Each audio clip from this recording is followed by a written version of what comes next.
Hey guys, welcome back to my channel for another video.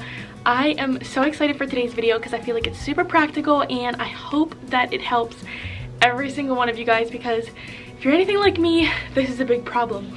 What do you do with all your extra stuff? So we're heading at the end of winter, at least if you live up north or in a cold region. I'm getting ready to switch to spring. I also have two kids and their winter stuff is they're gonna be outgrowing it. It's gonna be phasing out, and most of it they can't wear next winter. What do you do when you have bins and bins and bins of stuff and you don't know what to do with it? So I'm gonna share with you what I do with all our extra stuff to cut down on the clutter. I used to be a storage person. I used to put everything away in storage and say, we'll use this next year. Maybe I'll use this with my next kid, you know. Maybe someday, but I have stopped doing that because I realized that just took up space in my brain and I do not do well with that. It also took up space in my house. If you're new here, we live in a 3-bedroom apartment and there's only so many things that you can store. Like a bin this size fills up with kids' clothes faster than you can pretty much blink an eye, and I was not feeling like storing multiple bins this size for a girl and now a boy as well till another one comes along. What if they're not in the same season at the same size? It's just not worth it. So what do you do with all your extra stuff? Well, I'm going to share with you what I do. So for starters, the easiest thing you can do to get rid of extra stuff is you can donate it. Take it to a Goodwill, take it to a thrift store, take it to like a rescue mission, anything like that, as long as it's good condition. Please don't give away your stained, worn out clothes, because I don't like to be looking through that stuff at the thrift store, so I don't think anybody else would either. And I'm not saying that being mean, but you guys have probably been there. You're going through the thrift store, you see something that looks cute, you pull it out, has lots of like pulley ball things on it, it has a stain on the front, and you're like, why did someone donate this? This is not good. It needs to just be pitched. So don't donate things with stains on them, but do donate things that you just can't wear anymore. Or if you're someone who doesn't have time to, you know, do a yard sale or anything like that, Goodwill or thrift store is a great place to go. If you're like me and you hate giving away things that you paid good money for without getting anything back, these next couple tips are for you, because yeah, that's me, like I said. So the first thing that you can do if you're like me and want some kind of cash for your good stuff is find a consignment store near you. This is the easiest one by far. You can find a consignment store that just takes walk-ins. I think Once Upon a Child is a great one. You just take in your bin of clothes, they'll go through it, price it, and write you a check right there on the spot. Now granted, it might not be as much as you think it should be, but compared to just taking it to a Goodwill, you're actually getting something for it. A little bit can really go a long way. I only have 2 kids and I already have 3 bins of clothes right here that are just from the past year. That's crazy. So if you don't have a lot of time, you can still find a consignment store that accepts walk-ins and go in, take your stuff there. The next thing you can do, this is what I do, is there's a locally run consignment store here in our town that accepts consignments every other month. You have to sign up to be a consigner, so you sign a consigner agreement, they give you a number, then every other month for the first 15 days of the month, they accept consignments. So they will accept 1 full tote of items or 30 items if they're bigger items that don't fit in a tote each consigning period, so every other month. And you can take your stuff in, you drop it off, they take care of tagging it, hanging it up. I think at the consignment store I consign at, I make around 60% of what it sells for, and then if it doesn't sell in 6 months, they actually donate anything that doesn't sell in 6 months to a like disaster relief organization.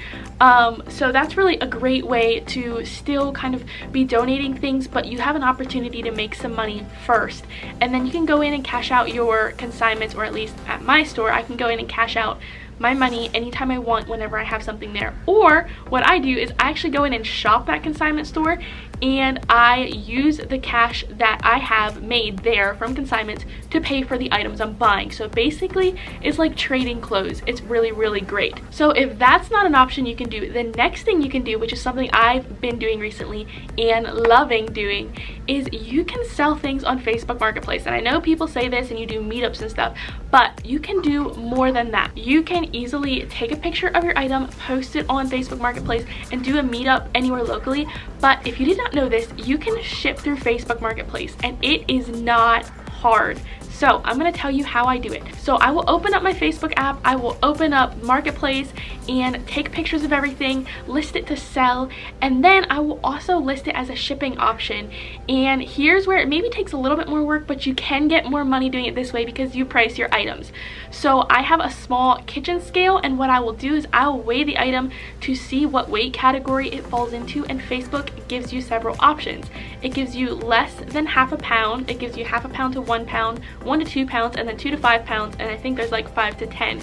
Each one of those items is pre-priced with a label either through United States Postal Service, through UPS, and you can select which one gives a better price. After your item sells on Facebook, you'll get an email that will tell you your item is sold. You can print your prepaid shipping label because Facebook factors in that shipping for you. You don't even have to have a box size, anything like that. All you have to know is the weight. So you click print my prepaid shipping label. You can use plain white paper, print it out, and then just use packaging tape to tape it on your package, whatever you box it in. Or you could do like I did, go on Amazon, buy a pack of these sticky labels for like $10 for maybe like 100 of them or 200 of them. Each half a page does one label, and then you just slap a sticky label on your package. Super easy. Then you just either drop it off at a UPS pickup point or drop it off at the post office. You can also schedule pickups at your house through USPS. So if you want to do that but you're not sure what to package your item in, you can go on Amazon and get the cutest packaging labels. These are, or bags, these are 10 by 13, and I'll pull one out for you guys. I think I paid maybe $10 for like 200 of them, and they have a little sticky strip. You just, if you're selling clothes, you just stick your clothes in here, put the sticky strip down, and then stick your label on it. Actually, you want to do that before you stick the clothes in, and then you're good to go. You could even drop it in your mailbox. If you have a bigger item and you're like, you don't want to go through the hassle of finding a box, or you're not sure how to, my first tip is save your boxes from Amazon. If you're going to be selling things, you can save those boxes. Like I said with Facebook, you don't have to put in a dimension size for your box. So as long as you know the weight of your item, or even the rough weight, like 2 to 5 pounds, that gives you a lot to work with. So if it's within 2 to 5 pounds, you can just find a box that it fits, package it all up, and then stick a label on it. If you don't have a box either from Amazon or something that came to your house, go to your local dollar store and ask them if they have boxes that you could have for free. Oftentimes they cut down their boxes and store them in big carts, but you can always pull one out and retape it back together. That works great. Trust me, I've done it so many times, and there you go. You have hardly any work and you're making money off something. If that's not an option for you, or if that's not something you want to do, or you're like me and you have totes and totes of stuff, and obviously I'm not going to list every single thing on here individually on Facebook because that would take me hours and hours and hours of time. What you can do is you could find like a local pop-up consignment. Here in our area, we have pop-up consignments twice a year. There's actually 2 of them that I know of, and I have become a consignor there. What I do is I sign up, I pay a consignment fee, and then I make like 65%, I believe it is, of my sales. Now I do have to tag all my items, but I get to price my items at what I think is a reasonable price. And this is where it gets tricky because you obviously want to make something good for your item, but you also want to think about, like, if I'm the one shopping, how much do I want to pay for this? So I'm going to show you a couple items that I've tagged. And for this particular consignment, you have to print the tags out on cardstock. And then I went on Amazon and found myself a tagging gun for like $9. And it's really handy. You just find either the tag of the item or the seam, and you can easily price your item, tag it, print it out, all that kind of stuff, and just use a tagging gun to attach it instead of using like they're not paper clips, safety pins, instead of using safety pins. So this is what I do for all my kids' clothes, or a lot of them rather, is I sell them at a pop-up consignment. Another way you could do this if you don't have a pop-up consignment near you is doing a yard sale. And it is getting warm, it's getting into yard sale season, and they're super easy. You can go together with friends. That's something I've done. I've actually gone together with family to do a yard sale. So maybe I didn't have enough things myself, but I still, you know, needed to get rid of stuff. And a tagger gun is something you can actually also use at a yard sale. It makes it really easy to keep your tags on and they're not falling off at all. So that's another way, but I would say by far my favorite way is doing the pop-up consignments I do all our kids' clothes there, and you can make a reasonable amount of money because it's a little bit above what you're gonna pay for yard sale prices, so you can price your things a little bit higher but still make something from them. If you're someone who's looking for some extra cash but you don't have those old clothes to get rid of, or you've already gotten rid of everything as far as clothing goes, check your shoes. Shoes are another thing that is really easy to sell through Facebook. I've sold several pairs.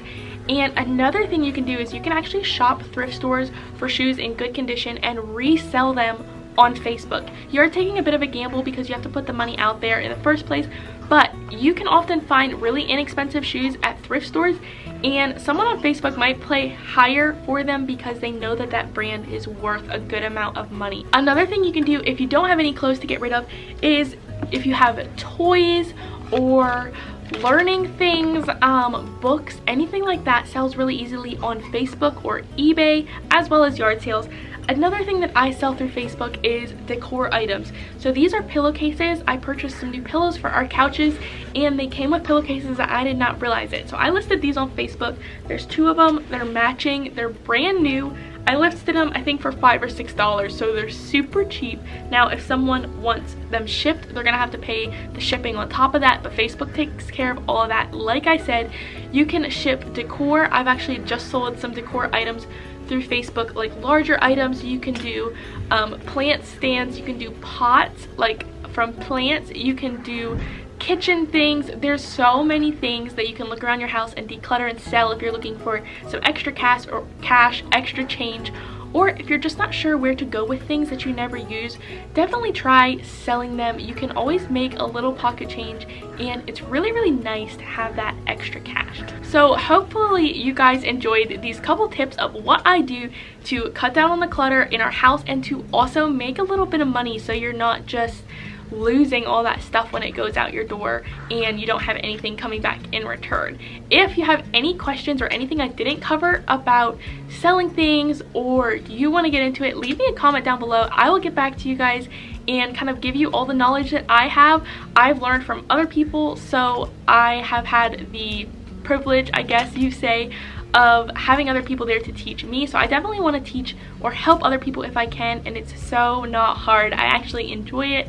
And like I said, it's so nice to have that little bit of extra cash coming in just from things that are like sitting around your house, collecting dust, or in your storage room, or in your garage, or in your basement. Thank you guys so much for watching. I hope these tips were helpful for you, especially as we're coming into a new season. Maybe you need some extra cash for some summer things. Definitely get rid of your winter things, or declutter.